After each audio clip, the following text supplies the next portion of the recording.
Hi all, അസ്സലാമു അലൈക്കും. നമുക്കിന്ന് ഓണിന് കുറച്ച് കൊത്തവര ഉപ്പേരി ഉണ്ടാക്കിയാലോ. അപ്പം അതിന് വേണ്ടി ആദ്യം കൊത്തവര നന്നായി നമ്മൾ കഴുകി അരിഞ്ഞ് മാറ്റി വെക്കുക. അതിനുശേഷം ഒരു ചട്ടി വെച്ച് കൊടുത്ത് അതിലേക്ക് ആവശ്യത്തിന് വെളിച്ചെണ്ണ ഒഴിച്ച് അതിലേക്ക് കുറച്ച് കടുക് ഇട്ട് കൊടുക്കുക.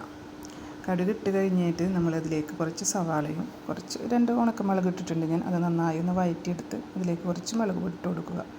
മുളക് പൊടി നന്നായി മൂത്ത് വരുമ്പോൾ നമ്മൾ അതിലേക്ക് ആവശ്യത്തിനുള്ള നാളികേരം ചേർത്ത് കൊടുക്കുക.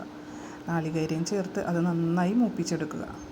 മൂപ്പിച്ചെടുത്തതിന് ശേഷം നമ്മൾ അരിഞ്ഞ് വെച്ചിരുന്ന കൊത്തവര അതിലേക്ക് ഇട്ട് കൊടുത്ത് ആവശ്യത്തിന് ഉപ്പും ഇട്ട് കൊടുത്ത് അത് വേവാനുള്ള കുറച്ച് വെള്ളം ഒഴിച്ച് കൊടുക്കുക. കുറച്ച് വെള്ളം ഒഴിച്ച് നന്നായി മിക്സ് ചെയ്തതിന് ശേഷം ഒരു 15 മിനിറ്റ് അടച്ച് മൂടി വെച്ച് വേവിച്ചെടുത്താൽ നമുക്കിന്ന് ഊണിനുള്ള കൊത്തവര ഉപ്പേരി റെഡി ആയിട്ടുണ്ട്. എല്ലാവരും ഉണ്ടാക്കി നോക്കുക. സിമ്പിൾ റെസിപ്പിയാണ്. ഫീഡ്ബാക്ക് അറിയിക്കുക. Okay, thank you.